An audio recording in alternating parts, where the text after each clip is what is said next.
오늘은 마태복음 26장에 기록되어져 있는 말씀을 가지고 옥합을 깨트려 라는 제목으로 하나님의 말씀을 나눌 텐데요.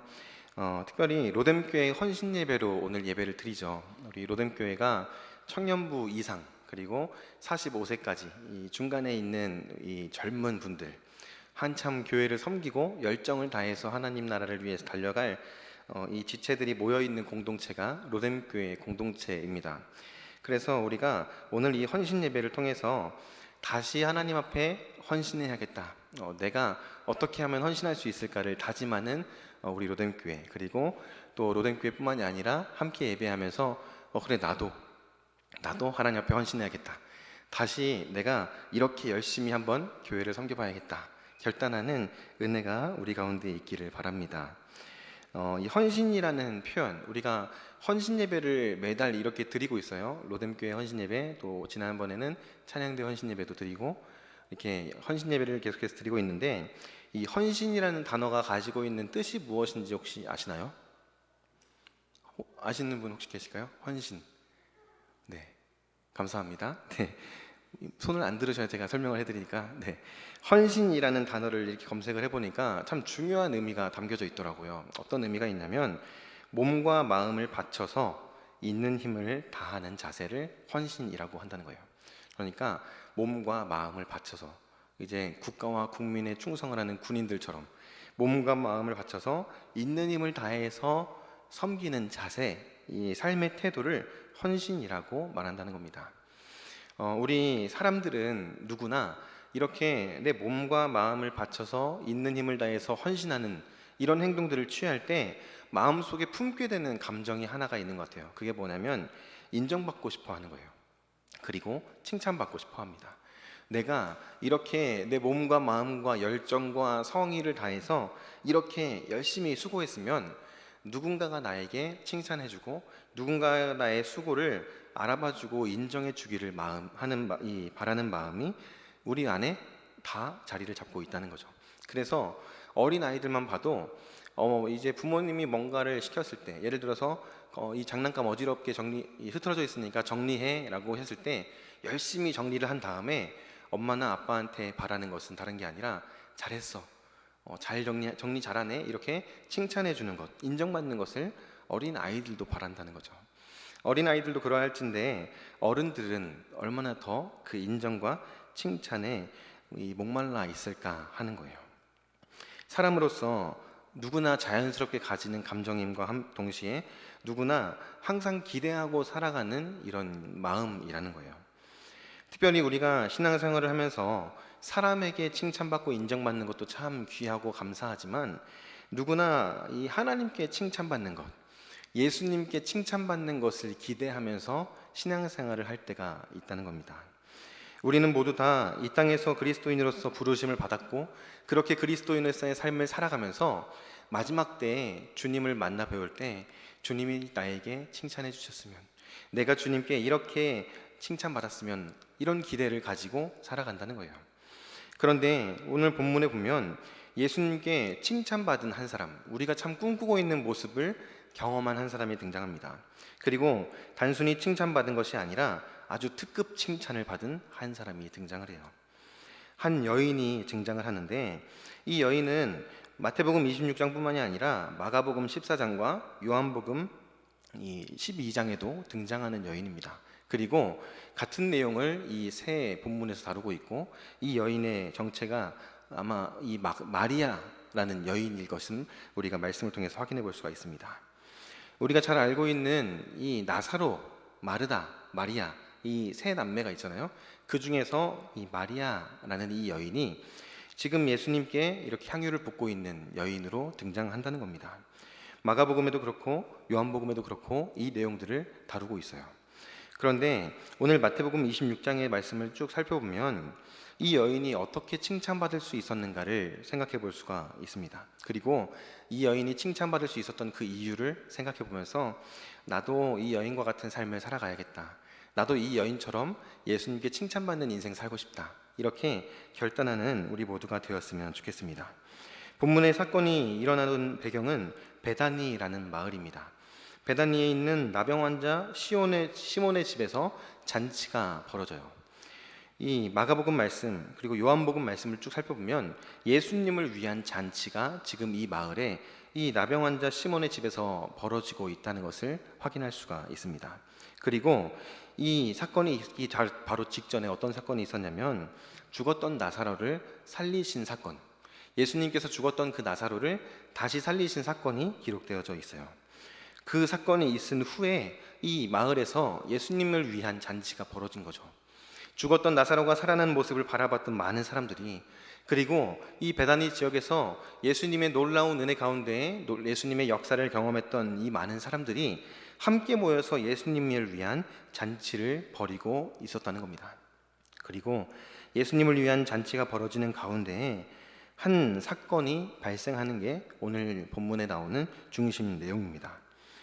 이 마태복음 26장 7절 말씀에 보면 예수님께서 잔치 중에 식사를 하고 계시는데 한 여인이 예수님께 나오는 모습을 보게 되는 거죠. 그리고 7절 말씀에 보면 한 여자가 매우 귀한 향유 한 옥합을 가지고 나와서 식사하는 예수의 머리에 부으니라는 이 사건이 기록되어 있어요. 예수님께서 잔치 중에 식사를 하고 계시는데 이 여인이 다가와서 예수님의 머리 위에 가지고 있던 아주 귀한 향유, 매우 귀한 향유 한 옥합을 예수님의 머리에 열어서 붓는 사건이 발생한 거죠. 지금 이 여인이 분 이 향유 한 옥합에 대해서 앞에 어떤 표현을 같이 사용하고 있냐면 매우 귀한 향유 한 옥합이라는 표현을 쓰고 있어요. 지금 본문에는 이 향유가 어느 정도 값어치를 가지고 있는지 정확하게 언급하고 있지는 않지만 같은 내용을 다루고 있는 마가복음과 요한복음 말씀에 보면 제자들이 하는 이야기를 통해서 이 향유가 어느 정도의 값어치를 가지고 있는 향유인지를 확인할 수가 있습니다. 이 향유의 값어치는 이 300데나리온이나 되는 가격을 이 시세를 가지고 있는 이 물건이에요. 300데나리온이라고 하면 정확하게 와닿지 않을 텐데 300데나리온은 쉽게 말하면 이 노동자가 1년 동안 일해서 벌 수 있는 1년치의 연봉에 해당하는 금액입니다. 그리고 어떤 이 주석에 보니까 이 향유를 팔아서 얻을 수 있는 값어치가 어느 정도였냐면 일반적인 한 가정이 1년 동안 생활할 수 있는 생활비에 맞먹는 가격이다 라고 이렇게 해석을 하고 있기도 해요. 그만큼 어마어마한 가격이 이 향유의 가격이었다는 거예요. 1년치의 연봉을 다 쏟아부어야 살 수 있는 매우 귀한 향유. 그리고 이 중동의 문화권에서 이 향유는 여인이 결혼을 할 때 혼수로 가져가는 혼수품 중에 한 가지였어요. 그리고 이 향유를 가지고 있다면 굉장히 이 여인이 가지고 있는 혼수품이 꽤 가치가 있는 것이구나, 이 여인이 굉장히 좋은 집안으로 시집을 가는구나, 이렇게 가늠할 수 있을 정도로 굉장히 중요한 물건이 이 향유였다는 것도 확인할 수가 있습니다. 어찌됐든 이 여인이 예수님께서 식사를 하고 계시는데 이 비싼 향유, 이 귀한 향유를 가져다가 갑자기 전부 다 예수님의 머리 위에 쏟아 부어버리는 사건이 오늘 본문에 기록되어져 있다는 겁니다. 그리고 많은 사람들이 그 여인의 모습을 보면서 당황합니다. 이 여인이 향유를 쏟아붓는 모습을 보면서 당황하고 놀라요. 왜냐하면 이 향유가 그 당시 얼마나 귀한 것인지 주변에 있는 사람들은 다 알고 있었기 때문이에요. 그렇게 귀한 향유를 다 쏟아버리다니, 그렇게 귀한 향유를 다 쏟아버리는 것도 놀라울 만한 일인데 그 향유를 식사 중이신 예수님의 머리 위에다가 부어버린다니, 이 굉장히 당황스러운 일이 지금 발생한 거예요.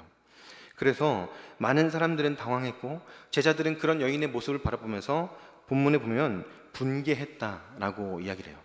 그런 여인의 모습을 보면서 굉장히 화를 내기 시작합니다. 당황스러운 일이고, 그리고 이 향유의 값어치를 알고 있었기 때문에 이게 굉장히 아깝다라는 생각이 제자들의 마음에 있었던 거예요. 그래서 제자들은 화를 내고 분개하는 상황 가운데에서 예수님께서도 굉장히 당혹스럽고 예수님께서도 이 여인에게 화를 내실 것이라고 모두가 기대할 만한 상황이었어요. 그런데 예수님께서 이 여인에게 화를 내시거나 이 여인을 혼내시는 것이 아니라 이 여인을 칭찬하시기 시작합니다. 예수님께서는 왜 그녀를 칭찬하셨을까요? 모든 사람들이 보았을 때 당황스러운 일이고 모든 사람들이 보았을 때 뭔가 낭비처럼 보이는 이런 행동을 보시면서 예수님은 왜 칭찬을 하셨을까? 오늘 우리는 이 내용들을 함께 살펴보기 원합니다. 첫 번째로 예수님께서 이 여인을 칭찬하신 이유는 이 여인이 향유를 쏟아부은 이 행동이 자신이 가지고 있는 최고의 것, 자신이 가지고 있는 전부를 드리는 헌신이었기 때문입니다. 여인은 자신이 가지고 있었던 것 중에 가장 최고의 물건, 가장 가치 있는 물건이라고 할 수 있는 매우 귀한 향유 한 옥합을 예수님께 모두 다 부어드렸어요. 이 모습이 예수님께 향한 이 여인의 마음을 대변해주고 있다는 겁니다. 여인이 향유를 부었다. 그리고 이 향유가 굉장히 비싸다. 단순히 이것만 생각하면 이게 왜 모든 것을 드린 헌신인가? 이게 왜 가장 좋은 최고의 것을 드린 헌신인가? 라는 생각을 할 수도 있을 거예요. 그런데 그 당시에 여인의 상황, 여자가 살아갈 수 있는 사회적인 분위기를 떠올려 보면 쉽지 않은 결정이었겠다라는 것을 대번에 알 수가 있습니다. 여인이 경제적인 활동을 하는 것이 쉬운 시대가 아니었죠. 어찌 보면 경제적인 활동을 하는 것이 불가능한 시대였어요. 그리고 이 여인이 이 향유를 모으기 위해서 어떻게 돈을 오랫동안 모았을지, 그리고 이 향유에 들어가는 이 귀한 나드, 인도에서 수입되는 이 향품 중에 하나라고 하는 이 나드를 어떻게 이렇게 모아왔을지, 이런 것들을 생각해 보면 이 여인이 단기간이 아닌 굉장히 오랜 시간 동안 참 많은 노력을 통해서 얻게 된 물건이 이 향유라는 것을 확인해 볼 수가 있습니다. 당시의 사회적인 분위기나 상황으로 보았을 때 여인이 돈을 벌기도 어려운 상황이었고, 그리고 한 번뿐인 결혼을 위한 혼수품으로 사용되었던 이 향유를 전혀 주저하지 않고 아낌없이 부어드리는 이러한 모습은 누가 봐도 굉장히 놀라운 모습이었고, 누가 봐도 굉장히 대단한 모습이었다는 거죠. 그리고 예수님이 바라보시는 그 관점에서 보았을 때에는 이 여인은 지금 자신이 가지고 있었던 것들 중에서 가장 최고의 것, 가장 가치 있는 것을 예수님께 드리는 행동을 보여주고 있었다는 겁니다. 가장 최고의 것을 드린다는 것은 조금 더 돌려서 직설적으로 이야기를 하면 내가 가지고 있는 전부를 다 드린다라는 것으로도 생각해 볼 수가 있어요. 본문 말씀에 보면 제자들이 분개하고 의문을 제시하는 모습을 볼 수가 있어요. 어쩌면 제자들이야말로 자신이 가지고 있는 것을 예수님께 다 드린 사람들이라고도 할 수 있어요. 왜냐하면 제자들은 자신의 가족들도 버리고 자신의 생업도 다 내팽겨치고 예수님을 따랐고 예수님과 함께했던 사람이었기 때문입니다. 그런데 제자들과 이 여인이 보여주는 태도를 자세히 살펴보면 굉장히 큰 차이점이 있어요. 제자들은 물론 자신들이 할 수 있는 정말 최고의 것을 최선을 다해서 헌신을 하고 예수님을 따랐어요. 그런데 여전히 그들이 내려놓지 못하고 있는 것이 무엇이었냐면 계산하고 따져보는 것이었어요. 예수님을 따르고 있고 예수님께 자신의 모든 것을 드린다라고 생각하고 있었을지 모르겠지만 중요한 사건을 통해서 확인해 볼 수 있는 것은 그들은 어떠한 사건이 있을 때 그 사건이 이만큼의 값어치가 있는가, 이것이 내가 이렇게 해도 되는 것인가 라는 계산적인 태도를 여전히 버리지 못하고 있었다는 겁니다. 그런데 여인이 보여주고 있는 태도는 계산적이지도 않고 전혀 망설임이 없는 태도였다는 것을 볼 수가 있어요. 여인이 자신이 가지고 있었던 그 향유옥합을 깨트려서 예수님께 부어드리는 장면을 보고 제자들이 8절 말씀에 보면 분개하여 이르되 라는 말씀과 함께 어떤 표현이 등장하냐면 무슨 의도로 이것을 허비하느냐라고 여인에게 묻습니다. 무슨 의도로 이것을 허비하느냐, 너 지금 이 아까운 거 왜 허비하고 있니? 라는 표현뿐만이 아니라 무슨 의도를 가지고, 무엇을 원해서, 어떤 생각을 가지고 이런 행동을 한 거야? 라면서 예수님 앞에 이 향유를 드리는 헌신에 대해서 어떤 것을 계산하고 무슨 생각을 하고 무슨 결과를 바라고 이런 행동을 한 거야? 라고 여인을 책망하는 모습을 보여주고 있다는 거예요. 여전히 자신의 그 계산적인 태도, 따지고 판단하는 모습을 내려놓지 못하는 제자들, 그리고 이 제자들과는 다르게 자신의 모든 것을 아낌없이 드리는 여인이 본문 말씀에 등장하고 있다는 겁니다. 이 여인이 그렇게 할 수 있었던 이유는 다른 것이 아니에요.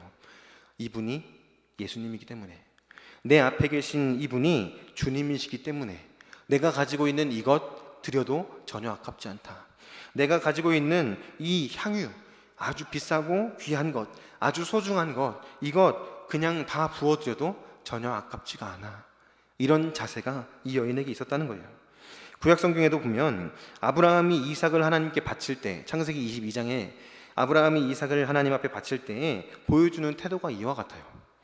아브라함에게 있어서 이삭은 굉장하게 귀한 아들이었어요. 자신에게 전부, 자신에게 그 무엇과도 바꿀 수 없는 독생자가 이 이삭이었습니다. 그런데 하나님께서 어느 날 아브라함을 찾아오셔서 내 독생자 이삭을 바쳐라 라고 말씀하시고, 그 하나님께서 말씀하실 때 이전에 아브라함의 모습이었다면 하나님 꼭 그렇게 해야 됩니까? 라고 따졌을 것 같기도 하고, 하나님 이삭 말고 다른 재물 바치면 안 될까요? 라고 계산했을 것도 같은데, 그 당시에 아브라함이 이삭을 하나님께 바치는 과정을 쭉 살펴보면 한치의 망설임도 없어요. 한 번도 계산하거나 따지지 않습니다. 왜냐하면 하나님의 인도하심을 따라서 훈련받고 하나님의 은혜 가운데에서 성장했던 아브라함은 그 당시에 어떤 믿음의 상태였냐면 예수님보다, 하나님보다 더 귀한 것은 없다, 분명한 믿음을 가지고 있는 상태였다는 거예요. 우리가 가끔씩 찬양할 때 부르는 찬양 중에서 내 안에 가장 귀한 것이라는 찬양이 있죠. 이 찬양의 가사에 보면 이런 가사가 있어요. 내 안에 가장 귀한 것 예수를 알미라. 금은보다 더 귀한 것 예수를 알미라. 세상 지식보다 귀한 것 예수를 알미라. 내 안에 가장 귀한 것 예수를 알미라. 이런 고백이 있어요. 여기서 내 안에 가장 귀한 것, 금은보다도 귀한 것, 세상의 그 어떤 지식보다도 가장 귀한 것, 그것은 바로 예수를 아는 것이다 라는 고백이 있죠. 여기서 알다 라는 표현, 우리가 잘 아는 것처럼 예수를 알다, 하나님을 알다, 이런 표현은 깊은 관계를 맺고 연합하는 의미를 가지고 있어요. 이 가사에 있는 이 고백들이 그 당시에 아브라함이 보여주고 있는 믿음에서 드러나는 거예요. 그 어떤 것보다도, 그 무엇보다도, 그 어떤 재물보다도, 그 어떤 지식보다도 주님과 함께하는 것, 여호와 하나님과 동행하는 인생이 가장 귀하고 가장 값어치 있고 가장 의미 있다. 이것을 아브라함은 알고 있었고, 또 오늘 본문에 나오는 이 여인 또한 그 사실을 분명히 알고 있었다는 겁니다. 여러분들에게 가장 귀한 것은 무엇입니까? 어쩌면 우리가 이 세상을 살아가면서 제자들과 같이 예수님을 따르고 있다, 예수님을 믿는다 라고 말하지만 여전히 뭔가 계산하고 따져보면서 나에게 유익이 되는 것은 무엇인가를 생각하는 자세들이 남아있는지도 모르겠습니다. 그러다 보니 하나님보다, 예수님보다, 교회를 섬기는 것보다 나에게 있어서 더 중요한 것들이 여전히 남아있는 것이 우리들의 모습이라는 거죠. 그런데 우리에게 필요한 자세, 하나님께서 우리에게 요구하시는 믿음의 태도는 다른 것이 아니라 하나님을 가장 귀하게 여기는 것, 하나님 한 분만으로 만족하는 것, 그것이라는 사실을 우리 모두가 기억할 수 있기를 바랍니다. 특별히 우리 로덴교회 헌신 예배를 드리면서 헌신을 다짐하는 로덴교회 지체들, 내 가족, 내 자녀, 나의 생업, 그 모든 것들 다 중요합니다. 그런데 그보다 더 귀한 것, 그보다 더 가치 있고 그보다 더 의미 있는 것이 있다는 사실을 꼭 기억하실 수 있기를 바랍니다. 그래서 나의 삶의 그 무엇과도 바꿀 수 없는 하나님, 그분의 은혜에 믿음으로 반응하는, 그분의 은혜에 보답하는 삶을 살아내는 우리 모두가 될 수 있기를 주님의 이름으로 축복합니다. 두 번째로 예수님께서 이 여인을 칭찬했던 이유는 이 여인이 품고 있었던 한 가지 마음 때문이었어요. 이 여인은 다른 것보다 하나님의 일을 생각하는 여인이었습니다. 앞에서 말씀드린 것과 같이 헌신하는 것, 무언가를 포기하고 예수님을 따르는 것, 몸과 마음을 바쳐서 있는 힘을 다해서 예수님을 따라가는 것, 이 헌신의 정도로 따지자면 이 여인보다 어쩌면 가족도 버리고 생업도 버리고 가지고 있던 모든 것들을 다 내팽겨치고 예수님을 따라왔던 제자들의 헌신이 더 크고 더 귀하다고도 말할 수 있을 겁니다. 그런데 아까 앞에서 살펴봤던 것처럼 제자들은 여전히 내려놓지 못하고 있는 것이 있었어요.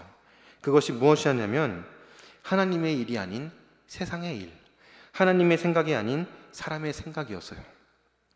예수님께서 그 당시에 식사하고 계셨던 이 분위기를 한번 상상해 보시면 좋을 것 같아요.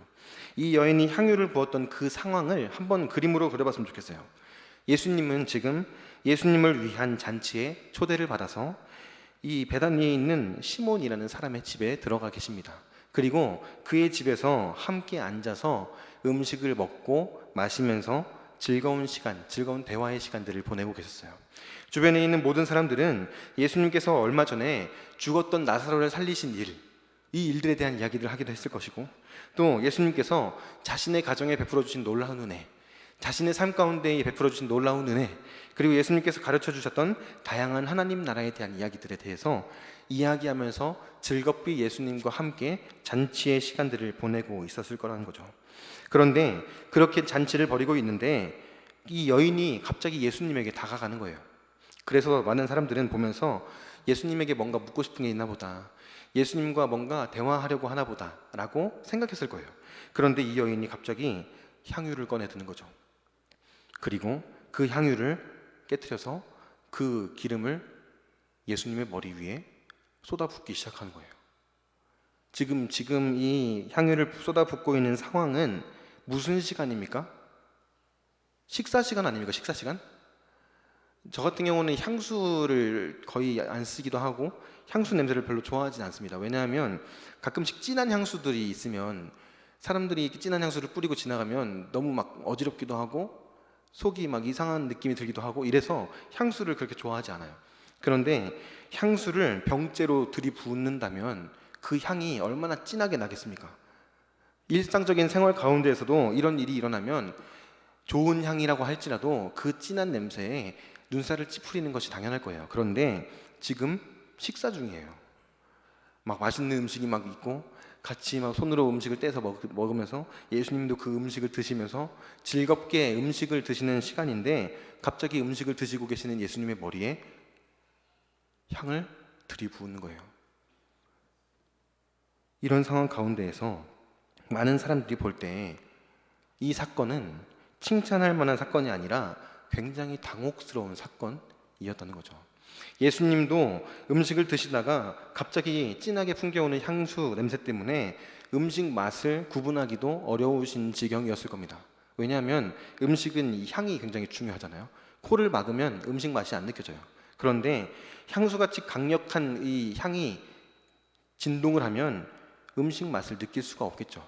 예수님뿐만이 아니라 주변에 있었던 많은 사람들도 같이 그 피해를 보는 거예요.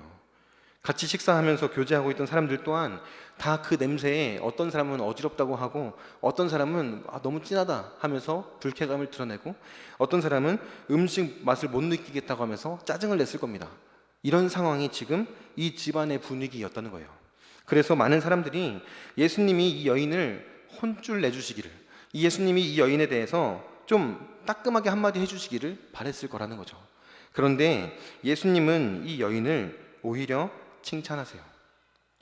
본문 말씀 우리가 함께 읽었던 10절 말씀 하반절에 보시면 그가 내게 좋은 일을 하였느니라 라고 말씀하시는 걸 볼 수 있어요.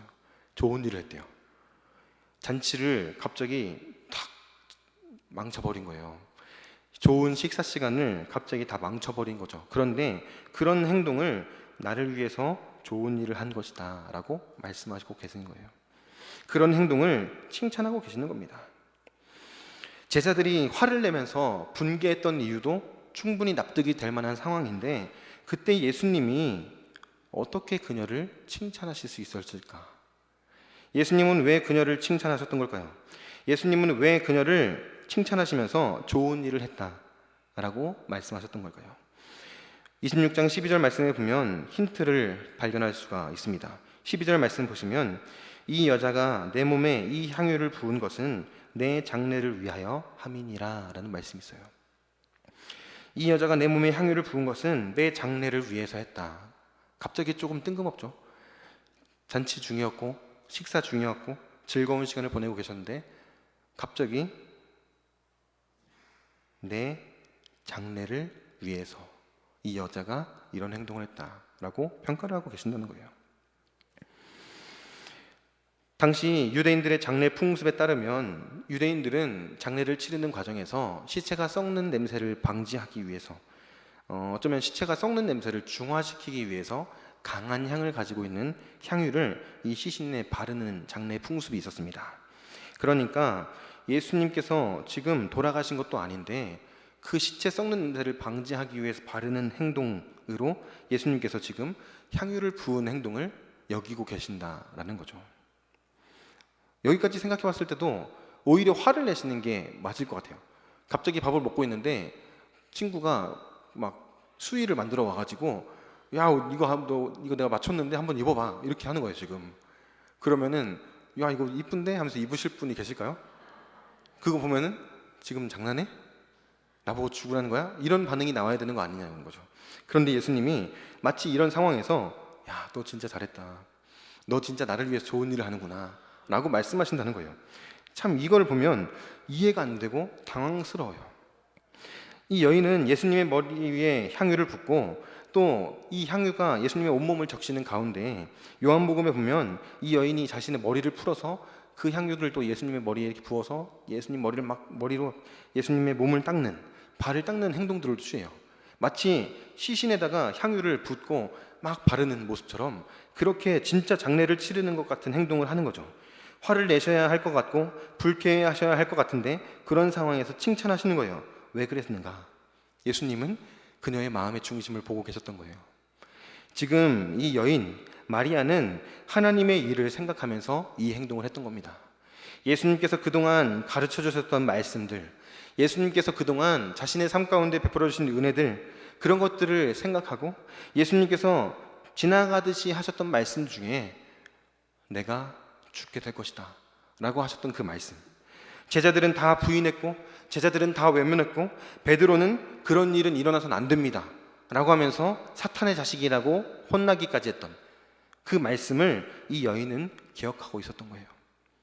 그리고 자신의 오빠였던 나사로가 죽었다가 다시 살아나는 그 사건을 경험하면서 예수님께서 하셨던 말씀들을 진정으로 깨닫게 되었고 이제 예수님께서 죽으실 날이 다가왔구나 라는 것을 그녀가 느꼈던 거죠. 그래서 예수님께서 잔치를 벌이시는 가운데 이 마리아가 예수님의 머리 위에 향유를 붓는 행동을 취했던 거라는 거죠. 사실 예수님의 입장에서 지금 이 잔치는 마냥 즐거운 시간이 아닙니다. 왜냐하면 우리가 이 마태복음 26장부터의 말씀을 쭉 뒤에 읽어보면 아시겠지만 예수님께서 지금 잔치를 하고 계시는 이 시간, 예수님께서 지금 베다니에서 식사를 하고 계시는 이 시간은 어느 시간이냐면 예수님께서 십자가에 달려서 돌아가시기 직전에 있는 상황이에요. 며칠 남겨놓지 않은 상황. 26장 2절 말씀을 보시면 너희가 아는 바와 같이 이틀이 지나면 유월절이라 인자가 십자가에 못 박히기 위하여 팔리리라 라고 말씀하세요. 예수님이 내가 이제 곧 십자가에 박히기 위해서 팔릴 것이다, 내가 이제 곧 채찍질을 당할 것이고 내가 이제 곧 가시면류관을 쓰게 될 것이고 내가 이제 곧 버림받게 될 것이고 내가 이제 곧 치욕스러운 모습으로 십자가에서 죽게 될 것이다, 이 사실을 알고 계셨다는 거예요. 그런 상황에서 잔치가 벌어졌어요. 많은 사람들이 예수님에게 그 놀라운 능력을 찬양하면서 우리를 구원하실 분, 우리를 위해서 이스라엘을 회복시키실 분, 그분이 오셨다라고 하면서 즐겁게 잔치를 벌이고 이제 우리는 어떻게 예수님과 함께 놀라운 일들을 행할 것인가를 기대하는 가운데 예수님께서 앉아 계셨다는 거예요. 예수님의 마음에 어떤 마음이 드셨을까요? 맛있는 음식을 먹고 앞에 있는 사람들과 웃으면서 대화는 하시지만 예수님의 마음의 중심에는 어떤 것이 있습니까? 내가 어떤 고난을 당하게 될 것인가? 내가 어떻게 채찍질을 당할 것인가? 내가 어떻게 이 모든 것을 감당해야 할 것인가? 내가 어떻게 나를 버리고 돌아가는 제자들, 나를 배신하고 나를 버리는 제자들을 어떻게 바라봐야 할 것인가? 그들을 어떻게 다시 회복시켜야 할 것인가? 내가 어떻게 십자가의 그 고통을 감당해야 할 것인가? 그 생각들을 막 하면서 지금 앉아 계신다는 거예요. 주변의 사람들은 아무도 이해하지 못하고 아무도 느끼지 못해요. 그런데 예수님은 지금 혼자서 그 행복하고 그 시끌벅적한 잔치 가운데에 외롭게 앉아 계시는 거라는 거죠. 혼자서 외로우셨던 예수님, 혼자서 슬픔을 삭히고 계셨던 그 예수님이 그렇게 혼자만의 시간 가운데에서 앉아 계시는데 그때 한 여인이 다가오는 거예요. 그리고 그 여인이 예수님의 머리 위에 향유를 붓는 겁니다. 그리고 자신의 머리카락으로 예수님의 발을 닦고 마치 예수님의 장례를 치르는 것 같은 행동을 취하는 거예요. 이 여인이 하는 행동, 본문에 보면 이 여인은 단 한마디도 하지 않습니다. 제가 왜 이렇게 했냐면요, 제가 왜 이렇게 행동을 했냐면요 하면서 변명하지 않아요. 아무런 말도 하지 않습니다. 그냥 말없이 향유를 붓고 예수님의 장례를 홀로 치르고 있는 거예요. 말은 하지 않지만 예수님 앞에서 그런 행동을 보이고 있는 이 여인의 모습은 그 여인이 예수님을 향해서 어떠한 믿음을 가지고 있는가를 보여주고 있는 겁니다. 예수님, 저도 지금 당신의 죽음을 생각합니다. 예수님, 저도 지금 주님께서 감당하실 그 십자가를 생각합니다. 예수님, 지금 주님이 말씀하셨던 그 죽으심을 나는 지금 생각합니다. 그런 마음으로 예수님 앞에 나아갔던 거예요. 그 순간 그 여인이 하는 행동들, 그 여인이 보여주고 있는 그 믿음의 행동들을 보시면서 예수님은 얼마나 위로를 받으셨을까요? 예수님은 얼마나 감격하셨겠습니까? 제자들은 그 누구도 인정하지도 않고 깨닫지도 않고 받아들이지도 않았던 그 사실을 이 여인 혼자서 받아들이고 이 여인 혼자서 묵묵하게 예수님의 앞에서 서 있는 거예요. 사람의 일을 생각하지 않고 하나님의 일을 온전히 생각하는 이가 예수님 앞에 나타났던 겁니다. 예수님 주변에 예수님을 사랑한다고 말하고 예수님의 은혜를 경험했고 예수님의 놀라운 역사 가운데 함께했던 제자들도 있었어요. 그런데 그들은 여전히 사람의 일을 생각하고 있습니다. 어떻게 하면 더 높은 데로 올라갈 것인가? 어떻게 하면 예수님께서 왕이 되실 때 나도 높은 지위를 가지게 될 것인가? 어떻게 하면 인정받을 것인가? 어떻게 하면 사람들 앞에서 자랑스럽게 설 것인가? 이런 것들만 생각하고 있었던 거예요. 그래서 예수님이 이 여인을 칭찬하신 겁니다. 그가 내게 좋은 일을 했다. 그가 내게 좋은 일을 행하였다. 오늘날 많은 사람들이 교회는 다니지만 예수를 믿는다고 말하지만 사람의 일을 생각하며 살아갑니다. 사람의 일만 생각하며 살아갑니다. 물론 사람의 일이 중요하죠. 현실적인 문제, 먹고 사는 문제, 자녀를 양육하는 문제, 왜 중요하지 않겠습니까? 다 중요하죠. 그런데 그 사람의 일만 생각하며 살아간다는 거예요.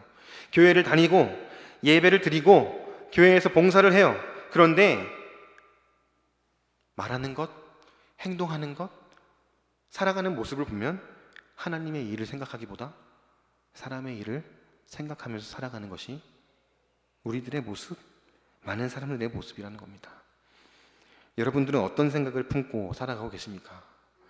여러분들은 하나님의 일을 생각하고 어떻게 하면 내가 더 교회를 잘 섬길 수 있을 것인가? 어떻게 하면 내가 예배를 더 회복하고 예배를 온전하게 드릴 수 있을 것인가? 어떻게 하면 하나님의 기쁨이 되어 드릴 것인가? 어떻게 하면 예수 그리스도의 영광을 드러내는 삶을 살아갈 것인가? 이런 것들을 생각하면서 살아가고 계십니까?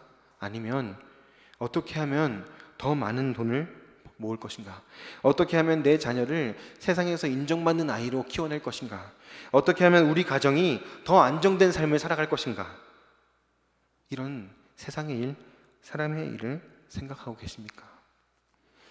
바라기는 우리 모두가 제자들과 같이 헌신하고는 있지만 온전하게 헌신하지 못하고 세상의 일을 마음 가운데 품고 살아가는 자들이 아니라 이 마리아와 같이 하나님의 일을 생각하는 자, 하나님의 일에 완전히 사로잡힌 자, 하나님의 일만 가득해서 하나님께 어떻게 하면 나의 삶을 드릴 것인가, 그것을 고민하면서 기도하는, 그리고 하나님께서 주시는 마음을 따라서 행함으로 나의 믿음을 드러내는 복된 모든 성도님들 다 될 수 있기를 주님의 이름으로 축복합니다. 우리 로뎀교회가 그런 교회 되었으면 좋겠어요. 우리 로뎀교회가 그런 공동체 되었으면 좋겠습니다. 사람의 일보다 하나님의 일이 더 귀합니다. 믿으십니까?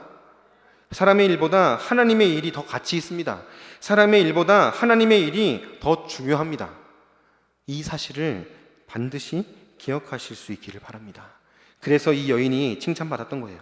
그래서 이 여인이 예수님께 이렇게 인정받았던 겁니다. 그리고 더 나아가서 정말 말도 안 되는 칭찬까지 받아요. 13절에 보시면 내가 진실로 너희에게 이르노니 온 천하에 어디서든지 이 복음이 전파되는 곳에서는 이 여자가 행한 일도 말하여 그를 기억하리라 하시니라. 아멘. 복음이 전해지는 곳, 그곳에서는 어디든지 이 여자가 행한 일도 전해져야 될 것이다. 누가 이런 칭찬을 받았습니까? 예수님의 제자들이 이렇게 예수님께 칭찬받고 예수님께 이런 놀라운 영광스러운 표현을 받았습니까? 아니요. 이 여인밖에 없었어요. 이 여인밖에 없었어요.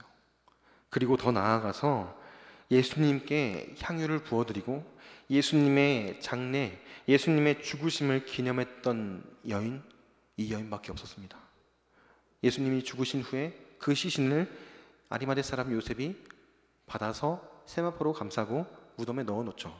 그리고 다음날 여인들, 수많은 여인들이 향유를 가지고 달려가요. 막 예수님께 부어드려야지, 예수님의 시신에 이거 발라드려야지. 그런데 그 향유를 부어드리지 못했어요. 오직 유일하게 이 여인만 예수님의 몸에 향유를 부어드렸고 예수님의 장례를 치러드렸어요. 나를 위해서, 나의 장례를 위해서 행하였다 라고 말씀하신 여인은 이 여인 하나밖에 없었습니다. 이 여인이 그렇게 할 수 있었던 것은 주저하지 않았기 때문이었고, 계산하지 않았기 때문이었고, 하나님의 일을 생각했기 때문이었습니다. 그리고 우리는 이 여인이 행한 일들을 기억해야 합니다. 예수님께서 말씀하신 거예요. 그를 기억하리라. 기억하라는 게 뭡니까? 아, 이런 여자가 있었구나 생각하고 넘어가면 기억하는 겁니까? 그렇게 하라고 말씀하신 거 아니겠죠? 기억하리라. 이 여인이 행한 것을 들어라. 이 여인이 행한 것을 보아라. 그리고 배우라. 이 여인과 같이 너희들도 살아가야 된다. 이 여인이 행했던 것처럼 너희들도 행해야 한다. 이 여인이 생각했던 것처럼 너희들도 생각해야 된다. 그리고 너희들도 그렇게 살아야 된다 라는 가르침을 주시고 계시는 겁니다. 말씀을 마치겠습니다. 오늘 본문에 등장하는 이 여인처럼 우리 모두 우리의 모든 것을 드리는 헌신으로 하나님 앞에 우리의 삶을 올려드려야 될 줄로 믿습니다. 또한 이 여인이 그랬던 것처럼 사람의 일이 아니라 하나님의 일을 마음에 품고 살아가야 될 줄로 믿습니다. 그리고 이 여인과 같이 그렇게 하나님께 칭찬받는 인생 살아가야 될 줄로 믿습니다. 한 번뿐인 인생, 예수님께 칭찬받는 인생으로 살아드려야 되지 않겠습니까? 어쩌면 우리는 이대로 가다가는 구원받을지는 모르지만 부끄럽게 구원받게 될지도 몰라요. 예수님 앞에서 칭찬받고 예수님 품에 안겨서 기쁨 가운데 천국으로 들어가야 되는데 막 몰래 들어가는 것처럼 막 마스크 쓰고 막 여기는 코로나도 없는데 막 마스크 막 쓰고 막 고개 숙이고 막 이렇게 막 우리 막 손원영 집사님은 막 예수님하고 막 안고 막 이러고 있는데 옆에서 이때다 하고 막 몰래 들어가고 이런 부끄러운 모습으로 들어가면 안 되지 않겠습니까?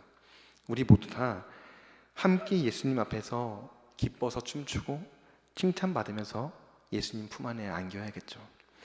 여러분, 짐 엘리엇이라는 선교사님에 대해서 들어보셨죠? 짐 엘리엇. 이 짐 엘리엇이라는 분은 이 미국에 있는 휘튼 대학에서 굉장히 우수한 성적으로 졸업을 했어요. 그리고 굉장히 우수한 성적으로 졸업을 해서 좋은 곳에 취직을 할 수도 있었는데 다 내려놓고 선교사로 나아갑니다. 그리고 대학생 때부터 들었던 이 아마존의 에콰도르 지역에 있는 아우카라는 부족에 복음 전해야겠다라는 마음을 품고 준비를 하고 나아가요. 이 아우카 부족은 복음을 한 번도 들어보지 못한 부족이었어요.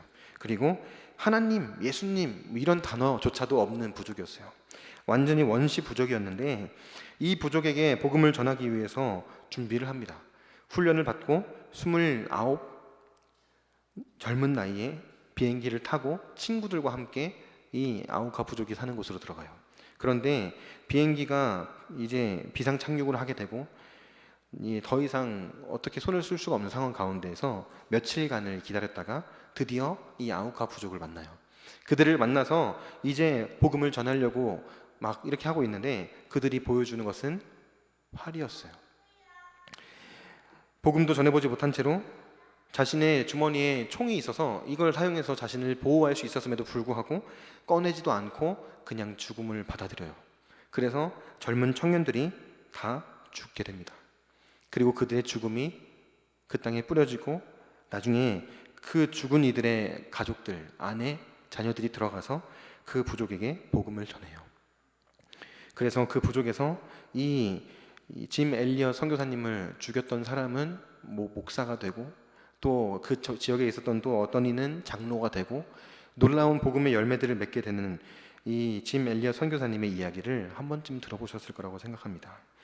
이 짐 엘리엇 선교사님이 대학 시절에 24살 정도 됐을 때 썼던 일기의 내용 중에 이런 내용이 있어요. 영원한 것을 위해서, 영원한 것을 얻기 위해서 영원하지 않은 것을 버리는 것은 바보 같은 짓이 아니다. 영원한 것을 얻기 위해서 영원하지 않은 것을 포기하는 것은 낭비가 아니다.